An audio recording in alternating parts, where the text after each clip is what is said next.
Gabi po sa bawat isa, ating mga ka-church members sa True Light Church. Magandang gabi po. Muli, ngayon po ay araw ng Biyernes. Tayo po muli ay magsama-sama para mag-aral ng salita ng Diyos. Kung alam niyo naman po, previously, yung mga topic natin tuwing Friday Bible study is about sa Book of Acts. So patuloy lang po natin. Encourage ko po lahat na tayo po yung magbasa. Ahead of time pa lang po basahin na po natin para yung mga share po ng ating mga Bible preachers ay alam na po natin, may idea na po tayo or yung background of stories, alam na po natin. Yung mga verses po ay familiar na po sa atin. Kasi minsan po hindi po na yung lahat po ng verse ay hindi po na di-discuss kabuuan. Partially lang po yung nakukuha namin to para pag-aralan po natin. So, yun po, alam ko po ready na po kayo. Hawakan po natin ang ating Bible sa tabi natin para may guide po tayo. Ano naman po yung mga verse na babasahin natin. Kailangan pong i-compare do sa version ng ating Bible para mapasa po natin personally. Bago pa tayo magsimula, samahan niyo po ako sa isang maiksing panalangin. Lord, salamat po muli sa pagkakataong ito. Kami nagkasama-sama. Ito po ay aming kinagagalak. Ang aming puso ay pupuri sa iyo. Tulungan mo po kami, tulungan mo po ako, nagbabahagi ng iyong salita na maging handa sa iyong salita. Nawa ito'y maging kalakasan sa amin, sa araw-araw naming pagsubok sa buhay, Lord. Samahan mo po kami sa pag-aaral na to. Buksan mo po ang aming puso't isipan. In Jesus' name we pray, Amen. Yun, muli, magandang gabi po. Sana po ngayong week na to, bagamat maraming nag-uulan po palagi, tayo po ay laging magsipag sa pagbabasa ng Bible. Ito po ang ating magiging topic for today. Bali, nasa Acts 6 na po tayo to 7. Bali, pinagsama ko po yung verse na to since related po sila. Yung story po na to is related po sila sa isa. So, ang pinaka-title po ng ating pag-aral ngayon is about faith, power, and courage. Bali, ito po yung life of Stephen. Kung siguro po sa inyo, marahil yung iba po familiar na sa buhay ni Stephen. Siya po ay hindi po siya isang apostol, pero siya po ay tinuring isang tagasunod ng Panginoon na full of faith and power and grace po sa buhay niya. So, ayan po natin pag-aaralan po natin siya. Ito po yung verses natin. Simula po tayo sa siguro bago po tayo mag-start sa buhay ni Stephen, bigyan po muna kayo ng background nung pinaka-start ng Acts 6. Maiksi lang po, yung bali yung pinaka sa Acts 6, yung verse 1 po is nagkaroon po ng issue dun sa churches, early churches po, bagamat yun na po yung ministry po nila ng mga apostles, pero po siyempre sa isang congregation or sa isang ministry po, sa isang church community is nagkakaroon po talaga ng mga disagreements, di pagkakaunawaan, nagkaroon po ng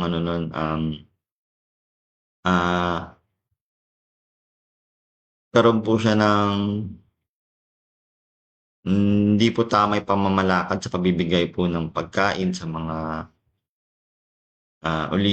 mga byuda, sa widows po. So, nagkaroon po ng discussion, hindi naman po nagkaroon ng pagkaka-division po ng nagkaroon lang po ng discussion, ni-raise lang po nila yung problem. At yun po, fast forward, sabi po ng mga disciples, hindi po nila tungkulin ang ganong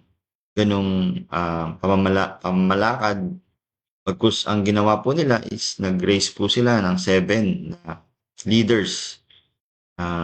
May katangi-tanging wisdom, katangi-tanging faith na well respected po. At yun nga po, isa nga po si Stephen po doon dahil matagal isa po siyang kalugod-lugod sa Panginoon at nakita po yun, na-notice po yun ng mga apostles. mga disciples po ni Jesus, at siguro yung mga leaders din ng time na yun at nagkaroon po sila ng, botohan, nomination at isa po si Stephen dun sa 7, deacons kung tawagin po, 7 deacons po nung time na yun.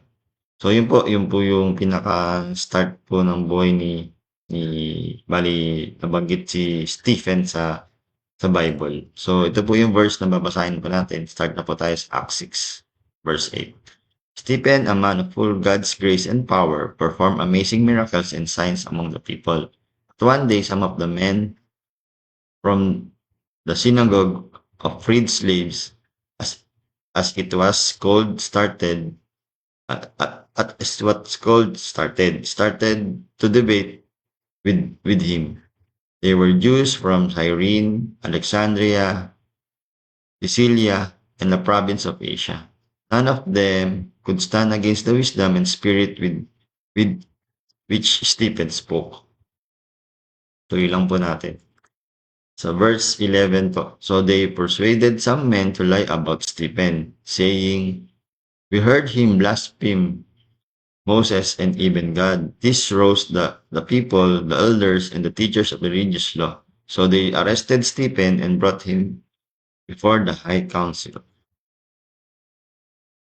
The lying witnesses said, "This man is always speaking against the holy temple and against the law of Moses. We have heard him say that this Jesus of Nazareth will destroy the temple and change the customs Moses handed down to us." At this point, everyone, the high council, stared at Stephen because his face became as bright as an angel's. Bali po dun sa verse na nabasa po natin, balik ko po dun sa una. Ayan po, unang-una pa lang po sa description nung writer, si Luke po, writer nung author po ng Acts. So, kilala niya po si Stephen at dinescribe niya po is a man full of God's grace and power. So, wala po tayong masyadong background sa kanya kung ano po yung parang trabaho niya or paano siya lumaki, pero yan po yung pinaka-description sa kanya.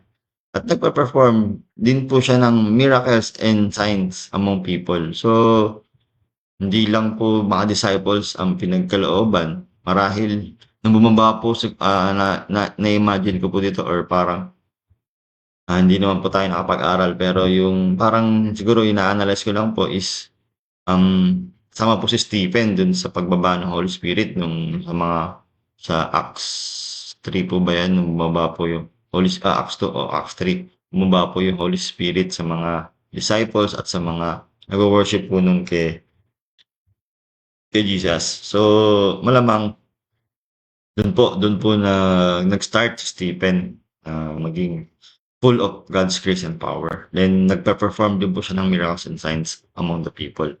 So, well respected po siya, kilala po siya na matuwid. Pero po, ayun nga po, dahil nga po tayo bilang isang Kristiyano, madaan po tayo sa pagsubok. Kaya po ni Stephen, isa pong testing sa buhay niya is ito po, meron pong mga tao from the synagogue of freed slaves. Yun po is nakapagdebate po sa kanila. Ito po yung Jews po, tumawad na taga Cyrene, Alexandria at Cilicia po pala, Cilicia, in the province of Asia. So, mga Hudyo po ito, malamang ito po yung mga parang mga Bible scholars po siguro na handang makipag-dialogo kasi naman na parang tingin nila matalino or maraming alam. Pero Stephen po, dahil full of grace po siya and power at naniniwala po ako na full of Holy Spirit po siya, yun nga binanggit na power, binigay po ng Holy Spirit sa kanya, is, wala po, hindi po siya matalo-talo. None of them could stand against the wisdom and spirit with which Stephen spoke. So, alam na po natin na pag ang Panginoon po ay kumilo sa buhay natin, kahit naman may testing sa atin, ma-overpower po ng Panginoon yun. Kahit tinetest tayo lalo na kunwari sa workplace po natin o kaya sa mga students po sa school, tinetest po yung faith natin, pagiging Kristiyano po natin. Alam po natin kung tayong matatag, naniniwala sa Panginoon. Lalampasan po natin yan kung may mga tao na parang nagdududa. Si Glenn, si Glenn, Christian yan, born again Christian daw yan. Sige, tingnan natin kung ganito. Kung ganito nga siya, kung mabait nga talaga siya o ano. Sagalin natin ng kanyang pasensya, ganyan. Kunwari, isa kang supervisor sa isang kumpanya na may mga empleyado ka, tas siguro nakita nila na nagba-Bible stud or nagre-read ka ng Bible and napa-proclaim mo na born again Christian ka, then sa araw, parang gusto ko nilang i-test dahil nga ah, may mga connotation po ng ibang tao, ibang religion or mga non-believers po na gusto po nilang i-test tayo. Gusto nilang makita kung gaano tayo katotoo, sincere. Kasi marami na po kasi ngayon sa panahon natin. Sa panahon po natin, nagagamit po ang ating religion or nagamit po si Jesus, mismo yung pangalan po ni Jesus, sa mga maling gawain. So, hindi po natin talagang malilimitahan or hindi po natin kaya natin baguhin ang isip ng ibang tao kung gano'n po yung nakita nila sa iba. So tayo po bilang isang Kristiyano, in-encourage ko po tayo na patuloy po tayo, ipakita po natin din ang salita natin, especially sa pag-action natin sa mga gawa natin, tayo po ay patuloy na gumawa ayon sa salita ng Panginoon. Gaya po dito ni Stephen, dito po, so they persuade some men. So dahil di po nila matalo. Parang ayaw pa nilang sumuko nung talo sila sa wisdom sa pag-debate kay Stephen. So, ang last resort po nila, malamang talagang plano nila talaga dahil na siguro yung pride po nila or yung parang dignidad po nila is na natapakan sa kanilang, although wala naman pong ganong intention si Stephen, is ang dahil po siguro natalo sila, yung pride po nila sa sarili nila na parang naapakan, sino to, bakit ganito. Marahil si Stephen po is hindi siya ganun ka nag-aral ng Bible that time. Kagaya po nila, malamang bata pa lang, nag-start na silang basahin yung Book of Law. Pero si Stephen, wala po siyang background. Ang panghahawakan lang po niya is yung power binigay sa kanya ng Panginoon, Holy Spirit. So, yun po. Yung blaspheme about Moses, parang we heard him blaspheme Moses and even God. Sinabi po, parang pinapakita po, parang tinitwist po ng mga Hudyo na to, yung naka-debate po ni Stephen, yung tinitwist po niya yung mga sinasabi po ni Stephen. Parang binibigyan po ng ibang meaning na nagsisinungaling po siya, na iba po yung na mas greater daw po si Jesus kay Moses, na minsan daw si Jesus daw is greater than God dahil nga siya yung Messiah. Parang ganun po siguro, ganun po yung interpretation po ng mga Hudyo na kinalat po nila, na yung misconception po is pinalaganap po nila sa tao, sa mga elders at sa teachers of religious law. Kaya po nag-arouse po yung mga tao na naarestuhin si Stephen. Sige, dahil sa ginagawa mo, idadaling ka namin sa High Council. So yung High Council po dito is ito po yung mga talagang naglilitis or siguro ang isa sa mga task nila is kapag mga religious law na yung may issue ka na po sa religious law, that sila po yung mga High Council, sila po yung well respected that time ng mga Hudyo, sila po ang nagde-decide or tumitingin, yun nga po, nagde-decide kung totoo nga po ba yung mga accusations. So ito, nung nadala po siya, yun nga po, sabi po dito na ang isa po sa mga kasinungalingan binato po kay Stephen is parang yun nga po, nung dinala po siya sa High Council is always speaking against the Holy Temple, against the law of Moses. We heard him say that Jesus of Nazareth will destroy the temple. Yun nga po. So, kung ito po, yung situation po nito, na imagine po natin na tayo po bilang Kristiyano, ta's napunta po tayo sa isang parang paglilitis or isang, um, um, na-test po yung ating, pagkaalam sa Bible, although lahat naman po tayo may kanya-kanyang knowledge about Bible, hindi naman po natin kailangan i-memorize or talagang, verse by verse. Lahat po tayo meron po tayong kabisado po natin bawat verse. Kahit ako po, guilty po ako diyan. Hindi ko po lahat kabisado yung mga verse or kaunti lang po yung ating name-memorize. Pero ito pong si Stephen nung nadala po siya sa High Council is at wala po siyang, ang dala lang po niya is yung grace and power na galing sa Holy Spirit para harapin po yung mga accusation po na ng tao sa kanya. So, yun. At dito po, at this point, the High Council stared at Stephen because his face became as bright as an angel. So, na-imagine ko po dito, tingin ko po, di naman po ganun talagang muka ni Stephen na mukha po talaga siyang anghel, kundi resulta po siya. Resulta po yun ng power na or yung glory na nakikita, nagre-reflect po kay Stephen. At nagmumukha po siyang angel. So, kung nangyari sa modern days po natin, sa atin, nangyari, ma-imagine niyo po sobrang kaya nag-preach po si Pastora sa harapan natin dun sa stage every Sunday. Tapos yung glory po ni God bumaba po sa kanya talagang magiging yung mukha po ng ating pastora, mahal na pastora, is magmumukha po anghel, maliliwanag po siya. Parang ganun po yung nangyari dahil puspos po siya ng Holy Spirit kay si Stephen at ganun po yung nakikita ng mga High Council sa mukha niya. Ito po yung ministry na nabuhay sa buhay ni Stephen. Yun nga po, sa unang mga verse, nag-perform din po siya ng signs and miracles. So, gaya po ng mga disciples, isa rin po siya doon sa nabigyan or nagkaroon ng power sa Holy Spirit. At nag-face din po siya ng opposition. Ito po, nung time po talaga ng ating Panginoon, early Christian churches, laganap po talaga ang opposition. Talagang kung tayo pinabuhay sa panahon nila, malamang isa rin po tayo na nakaranas nito. At marahil dito po tayo ite-test ng malala, ng matindi, para tayo paano tayo makapatuloy sa Panginoon. Then, he also been accused of blasphemy. So, mabigat po na akusasyon po ito. Ano to pagsisinungaling sa religion, sa law, sa book of law po sila nun eh. So lahat po ng teaching about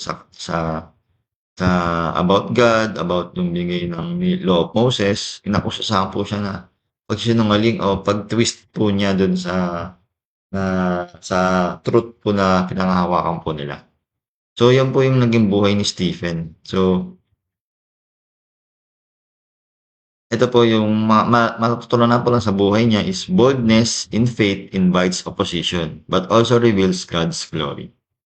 So tayo po bilang Kristiyano, bagamat sa modern days natin, sa modern times natin ngayon, wala na po tayo sigurong yung mare-replicate or yung yung same scenario po na nangyari kay Stephen na nagpe-preach po siya or nag-share po siya ng gospel hanggang nakapag-debate po sa kanya hanggang sa dinala po siya sa High Council kung sa atin po is sa korte, parang ganun. Wala po sigurong ganun sa atin ngayon. Pero kung nandun po tayo sa sitwasyon na yun, sa ibang mga pagkakataon, yung faith po natin is nate-test. Kaya yung boldness in faith invites opposition. So, kung lalo po tayong naging bold sa ating pananampalataya kay Jesus, lalo po nating sinishare or tayo nag-i-invite sa mga non-believers, andun po talaga yung opposition. Marami po talagang hindi naniniwala, mga kaibigan natin, mga pamilya natin, relatives, trabaho.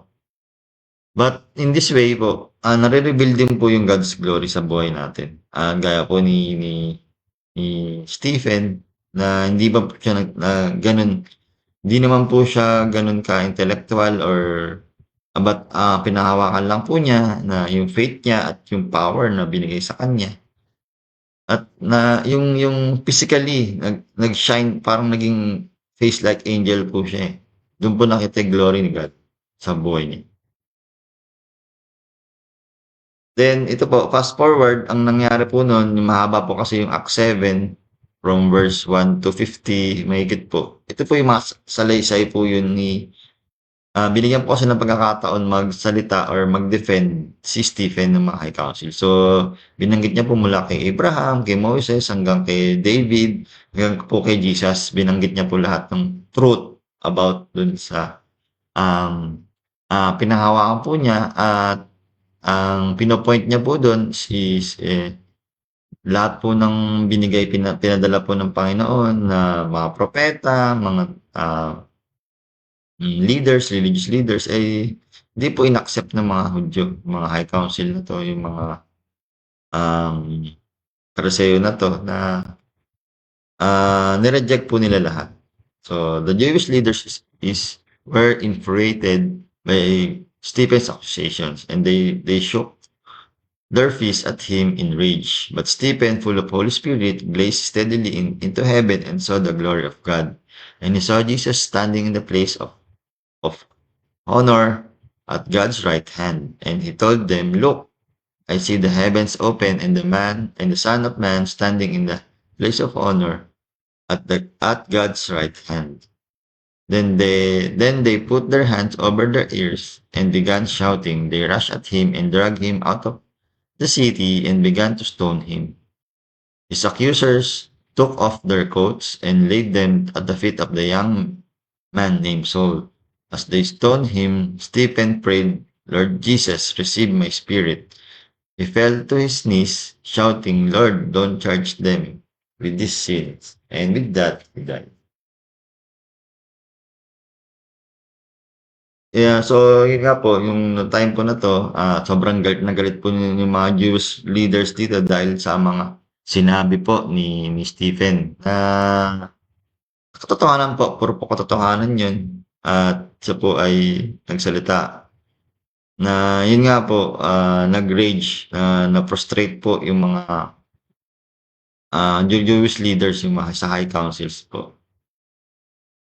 Then, ito po, dito lalo po sila dito na nagalit nung, nung sinabi po ni Stephen na nung tumingin po siya sa heaven, nakita po niya yung glory ni God at nakita po niya si Jesus standing at beside daw po sa right hand ni God. So, yun po hindi matanggap ng ano, ng mga high priest, yung mga Jewish leaders po nun. Kaya ano pong ginawa nila, yun nga po, tinakpan po nila yung ears nila at sumigaw po sila dahil ayaw na po niyang marinig yung mga sinasabi ni Stephen. Ganun po yung galit nila.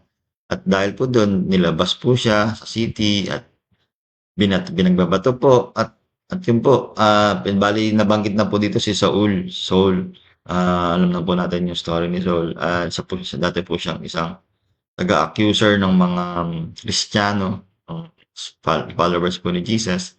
Pinakita na po siya dito. Then yun nga po, nung in-stone na po si Stephen, bagamat siya'y alam niyang mamamatay siya sa ginagawa ng mga tao, pero ano po ang ginawa ni Stephen, nagdasal pa rin po siya sa huling hininga niya po sa mga last words pa po niya is nakapagpe-pray pa po siya na, "Lord Jesus, receive my spirit." Alam niya po yung kanyang mission, alam niya po yung purpose niya sa mundo, na magpatuloy sa Panginoon, magbahagi ng salita, mag-stand po sa truth, hindi po baluktutin ang paniniwala niya, hindi talagang panindigan niya po yung salita ng Diyos sa buhay niya. At yun nga po, nung napaluhod na po siya, he fell to his knees, then nag-shout po siya, "Don't charge them with this sin." Ganun po ang pagkamatay po ni Stephen sa pagbabato po ng mga tao. Gaano po yun? Siguro, imagine po natin gaano po siya kasakit physically. Gaano po siya kasakit physically, pero natiis po yun ni Stephen at nagawa pa po niyang patawarin. Hinga ng tawad yung mga tao na gumawa sa kanya. Ano po mapapansin nyo dito dun sa parang buhay din po ni Stephen? Ito po yung ano,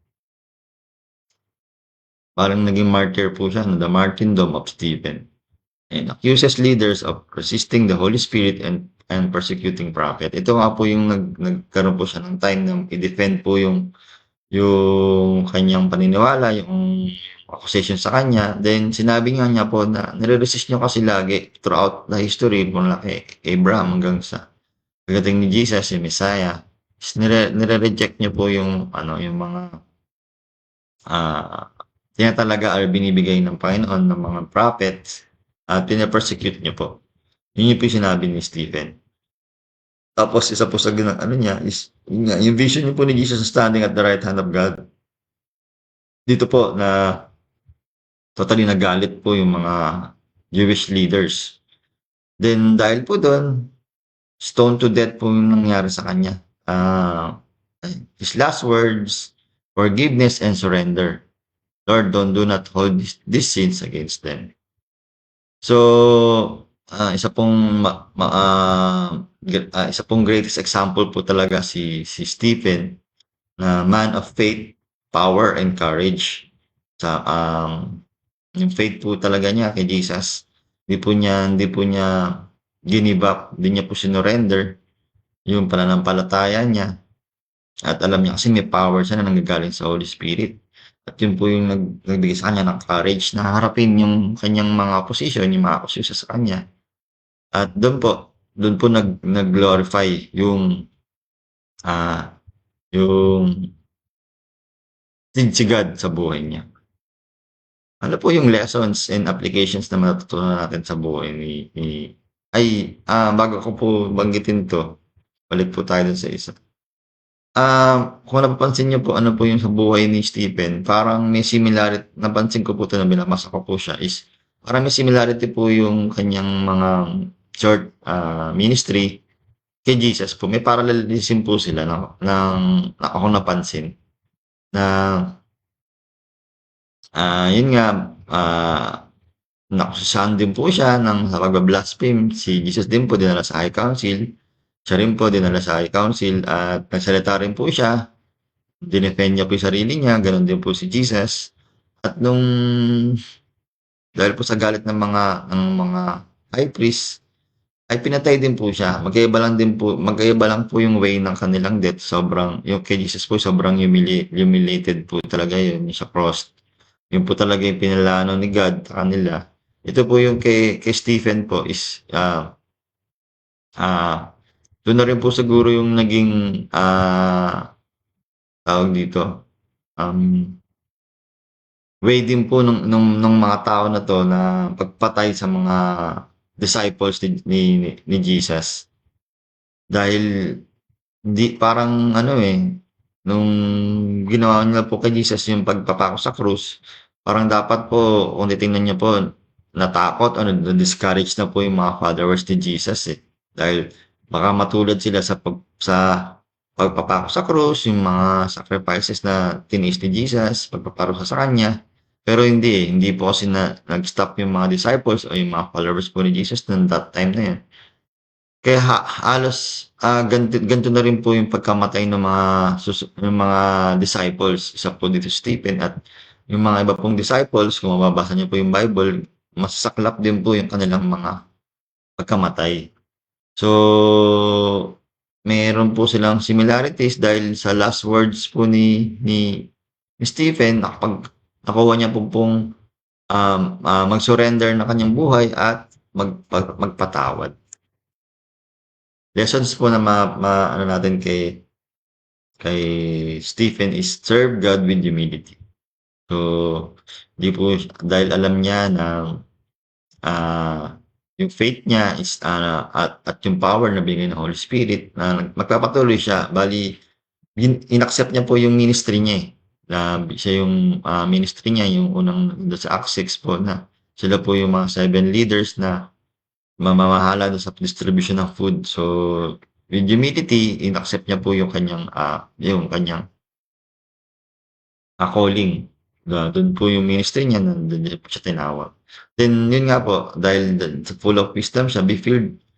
Gaya po niya, dapat be filled with Holy Spirit and stand for truth. Tayo din po, bilang sa Kristiyano, lagi po nating hanapin ang banal na espiritu at para doon ito po tutulong sa atin para mag-stand for truth. Di pa natin kaya ito personally, tayo po, yung own will po natin, sariling kakayahan po natin, hindi pa natin kaya 'to, hawakan, mag-stand for truth. Pero yung Holy Spirit po tutulong po sa atin, ito yung panghawakan natin. Then know and share God's word boldly. So, unang-una po, para po tayo mayroong bala sa anumang digmaan is alam po natin salita ng Diyos. Tayo po'y mag-aral, alamin po natin ang salita ng Diyos, then eventually, kapag kailangan na natin, kunyari, ganito po example nun, kunyari, nagbasa po tayo ng Bible about yung sa Proverbs, about yung mga para for encouragement sa mga may problema. So dumating po yung time, lumabas sa ating kaibigan natin na nade-depress po siya dahil marami po siyang utang, marami na baon po sa utang, ganito, ganyan. Meron po tayong mahuhugot na verse. Hindi po yung, ano nga ba yung verse na to? Hindi natin po maalala. Dahil po sa tulong ng Holy Spirit, maalala po natin yun. At yun po yung right time na makapag-share tayo ng Word ni God. At malay nyo po, sa time na yun, yun lang po pala hinihintay ng kaibigan natin or yung tao na yun na makapagbigay ng kahit isang verse ng makakapag-encourage sa kanya na alam niya na galing sa Panginoon. Then ito po, sa mabigat na an example po ni Stephen is forgive even when wrong. Ito po, yung mga tumutulong po sa kanya, yung mga accusers po sa kanya, yung mga nag-stone po sa kanya, ay ginawa pa rin niya patawarin kahit na mali yung ginagawa. So tayo po, challenge po sa atin to. Ako po ay challenge po sa atin na magpatawad po tayo kahit na mali na ginagawa ng ibang tao sa atin. Ito po siyang isang mabigat po siyang example na ginawa ni Stephen. Pero ito rin po yung ginawa ng Panginoon sa krus ng Kalbaryo. Pinatawad niya po yung mga tao na nagpako sa kanya sa krus bago po siya mamatay. So, yun po. Sana po bawat itong lesson po yung buhay po ni Stephen ay maging lesson po sa atin kanyang ginawa. Pag-stand ng truth, pag-defend ng truth sa mga taong tumitilag sa kanya. At yun nga po, nag-stand firm po siya sa word ni God at dahil doon, bagamat masaklap po yung kanyang ending, pero alam po niya na yung purpose niya bilang disciples niya, bilang followers ni Jesus is na-accomplish niya po hanggang sa kamatayan niya. At alam ko na lugod po ang Panginoon at Panginoong Jesus sa kanya na buhay. So, yun po, sana po may natutunan po kayo sa ating pag-aaral ng Acts 6 to 7 at sa mga susunod pong mga Friday, patuloy po tayo mag-aaral ng Acts, succeeding chapters po. Muli, maraming salamat po. Bago po tayo mag-end, tayo po yung mamanalangin. Lord, thank you po sa word mo na share sa amin sa buhay ni Stephen.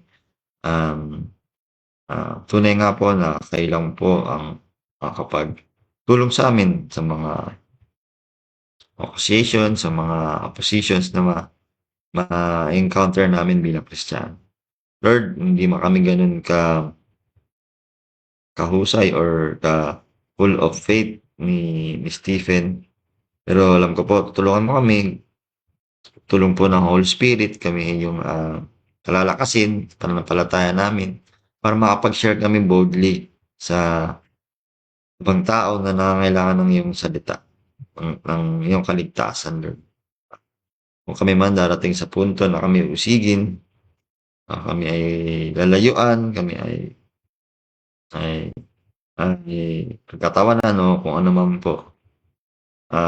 Tulungan mo kami na i-defend ang iyong salita. Tulungan mo kami na kami mag-stand sa salita mo na ikaw lamang panghawakan namin ang buhay namin, Lord. Tulungan mo kami na magpatuloy sa iyo. Muli, maraming salamat po. Just let me pray. Amen. Maraming salamat po sa ating sa gabi na to. God bless po.